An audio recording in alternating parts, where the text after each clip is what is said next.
Hello students, आज हम grammar का लेसन शब्द विचार करेंगे। शब्द विचार का लेसन करने से पहले तुम्हें ये मालूम होना चाहिए कि शब्द कहते किसे हैं।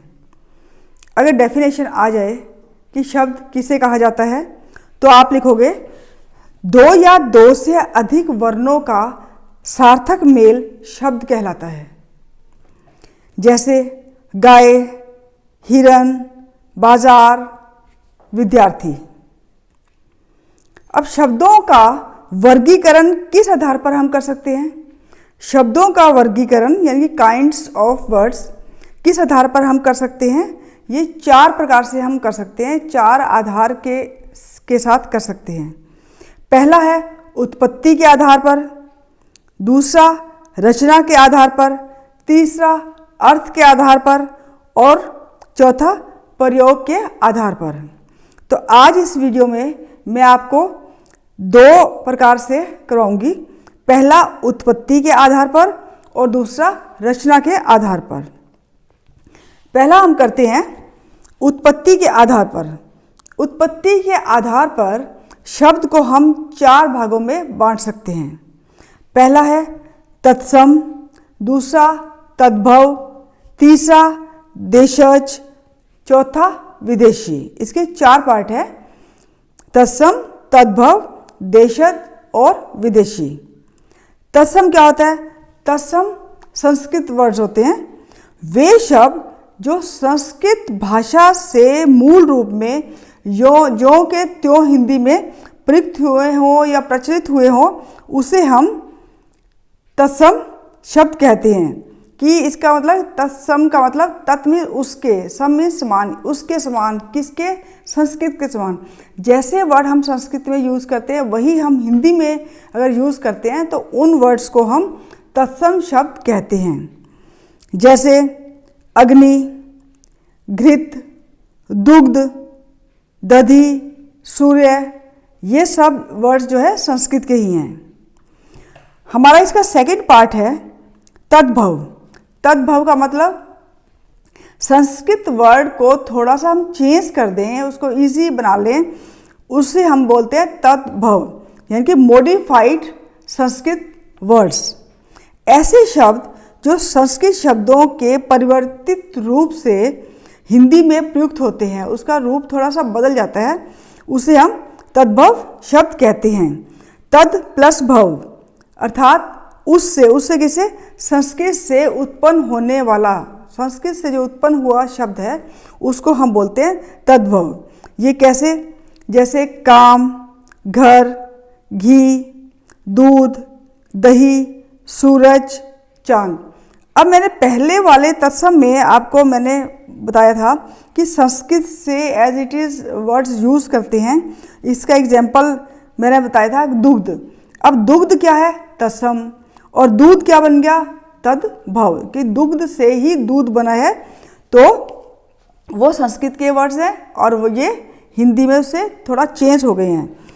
तो ऐसे दधि, सूर्य तत्सम है और तद्भव सूरज, चांद, ये तद्भव और वो तत्सम।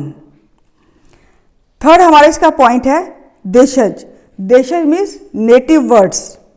वे शब्द जिसकी उत्पत्ति विभिन्न भारतीय भाषाओं या बोलियों से हुई हो, जैसे गाड़ी, पगड़ी, रोटी, खिड़की, झाड़ू।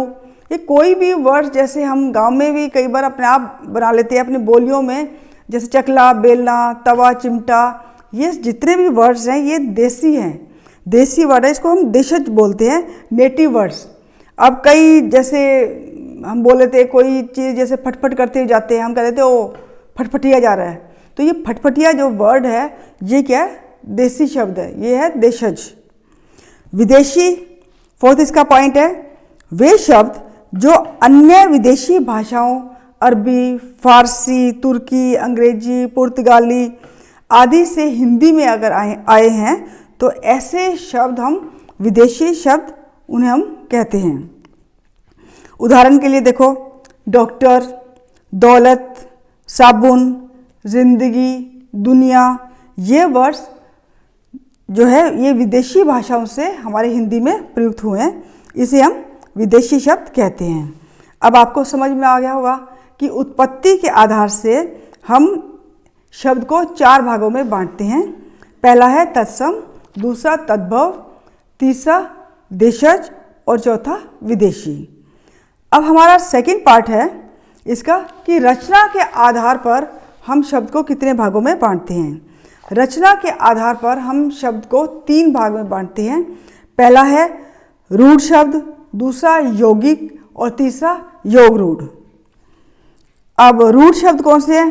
ट्रेडिशनल वर्ड्स हैं, ऐसे शब्द जिनका एक विशेष अर्थ रूढ़ हो जाता है, अर्थात जिसका वह अर्थ उस भाषा के बोलने वालों ने स्वीकार कर लिया है। जैसे हम पेड़ है तो हम पेड़ जिसको कहते हैं, वृक्ष को पेड़ बोलते हैं, तो हमने स्वीकार कर लिया कि इसको हमने पेड़ ही बोलना है। तो ऐसे होते हैं रूढ़, कि जैसे पेड़, सड़क, व्यक्ति, पर्वत, ये शब्द है रूढ़ शब्द हैं।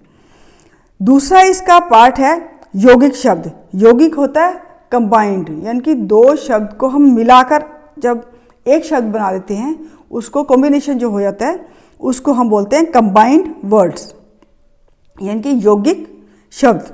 जो शब्द 2 या 2 से अधिक रूढ़ शब्दों के मेल से बने हो और टुकड़े करने पर अपने अपने शब्द का अर्थ उनका वैसे का वैसा हो। लेकिन जो पहला जो हमने किया ना रूढ़ शब्द, उनके हम टुकड़े नहीं कर सकते।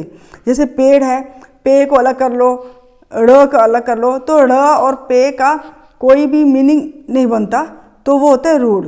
लेकिन इस यौगिक शब्द के अंदर 2 जो रूढ़ शब्द है दोनों को मिलाकर एक शब्द बना लेते हैं, तो उसको बोलते हैं यौगिक। अगर हम उनको सेपरेट भी करें तो उनका मीनिंग अपना अपना अलग अलग होता है। जैसे विद्यालय, विद्या प्लस आलय, यानी कि विद्या का मतलब समझ गए विद्या होती है, आलय मीन्स घर, यानी कि विद्या का घर।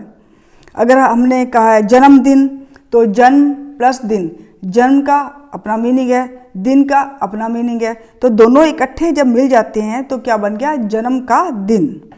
ऐसे ही देशभक्त, देश प्लस भक्त, देश का भक्त। पाठशाला, पाठ प्लस शाला, पढ़ने के लिए शाला या पढ़ने का कोई स्थान। तो ऐसे जो 2 शब्द बनकर एक शब्द बनता है मिलकर, उसको बोलते हैं यौगिक शब्द। तीसरा इसका पार्ट है योग रूढ़ शब्द। अब पहला है रूढ़, दूसरा है यौगिक और तीसरा इन दोनों को मिलाकर योग रूढ़, यानी कि ट्रेडिशनल कंबाइंड वर्ड्स।